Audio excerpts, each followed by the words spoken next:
to my channel again! Charot! The one and only Niza Perlas in the world. Charot. So again, guys, welcome back to my channel. Meron po akong bagong i-share. This is for all OFW. Okay? Sa lahat ng mga gustong bumalik dito sa ibang bansa, meron tayong tinatawag na ARIDGE registration. One of the requirements that very important para maupobrahan yung mga papers natin sa PUA. Now, I'm gonna share with you guys kung paano nyo i-edit yung ARIDGE nyo or wala pa kayong ARIDGE. And then, kung paano siya ipiprint. So, this videos is all about how to print or edit your ARIDGE registration. So, let's start.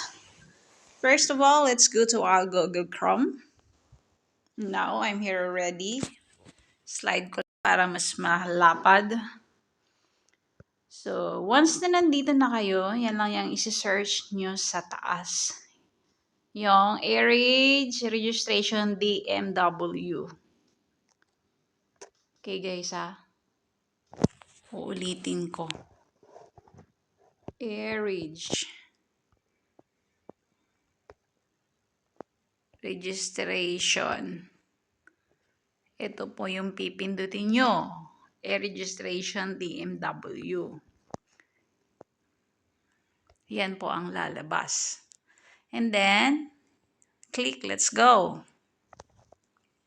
Para to sa mga may ARIDGE na gustong i-edit, always remember your email and your password. Don't forget it. Kasi kapag ka na-forget mo na yung password mo, it's really hard to get recovery para mula sa DMW. Napakatagal nilang mag-response. Or else, you need to go to PUA para ma-recover ka agad yung account nyo.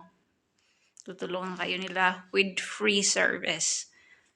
Okay? Ang may bayad na lang is yung pag-print out. So, dapat alam natin yung email natin.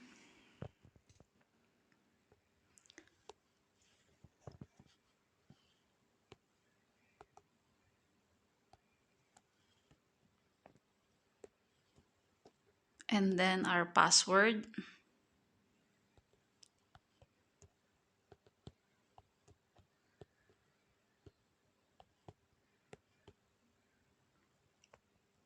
So, ito na po yung aking account. Ito yung aking sa dashboard ng aking ARIDGE registration.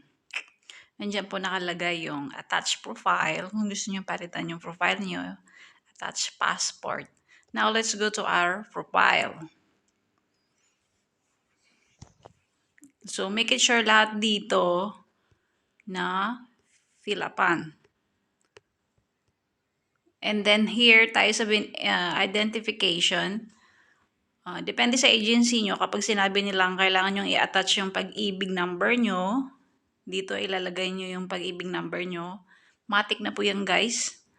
And then yung passport nyo. Here, the beneficiary.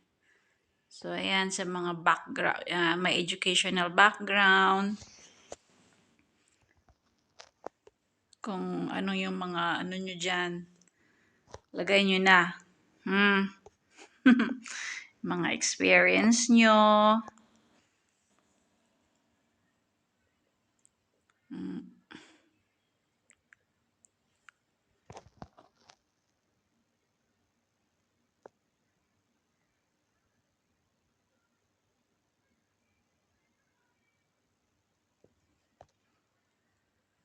Experience yan. And then, kapag ka okay naman na lahat, at wala na kayong babaguhin dyan, kasi ang gamit ko is phone. I'm using my phone.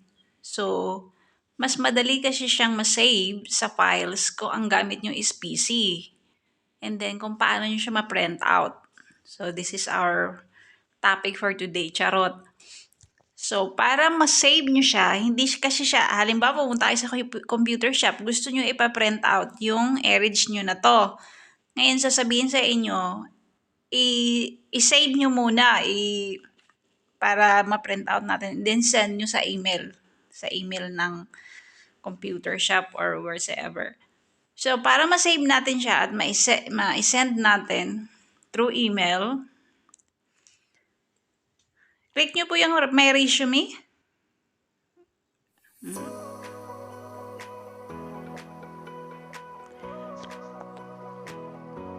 Okay. Yan na ang kabuuan ng printout.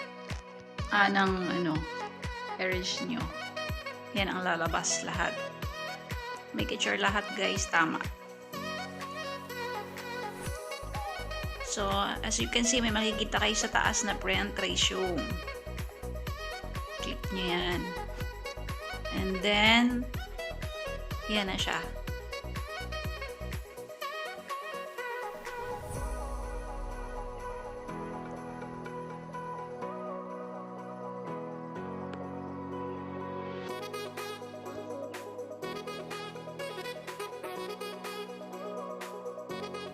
So, ang mangyayari, palitan nyo siya ng pangalan na para madali nyo siyang mahanap. Erase sa files nyo. So, matik na yan. Nandun na sa files nyo.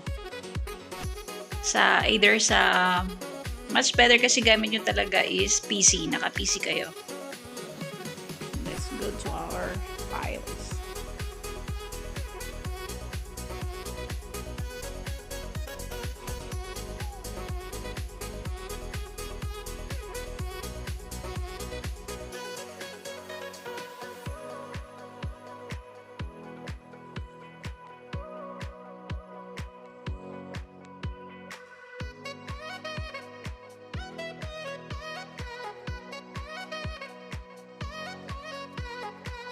So, minsan kasi ayan na siya guys. Minsan kasi sa may phone na nakasave na siya, pero empty. Empty yung folder. Minsan kasi may cellphone na maarte, diba? So, much better ang gamit nyo is PC or makigamit kayo sa computer shop, ganun. And then, send the file. Send nyo siya email para ma-print out siya. Ganun lang kung anong pangalan ng simple lang, ganun lang. So, may natutunan kayong bago sa lahat ng mga kapwa ko OFW. Nadali lang po ang gumawa ng erase. Basta, alam po natin yung password and ang ating email na gagamitin sa erase natin. And make sure na lahat ng mga details is tugma sa passport. Okay? Kasi mahigpit si OWA tsaka si PUE.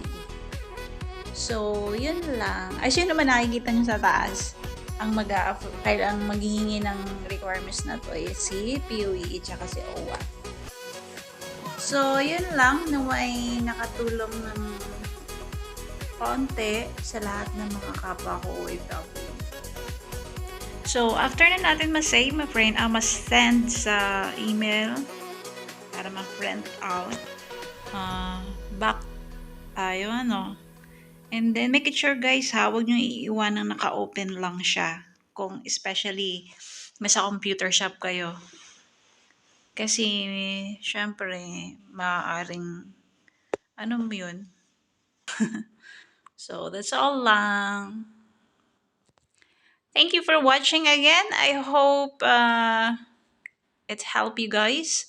And I think you're gonna like this. Don't forget to like, subscribe, share, or whatsoever. So, God bless everyone. Till next time. Mama chup chup.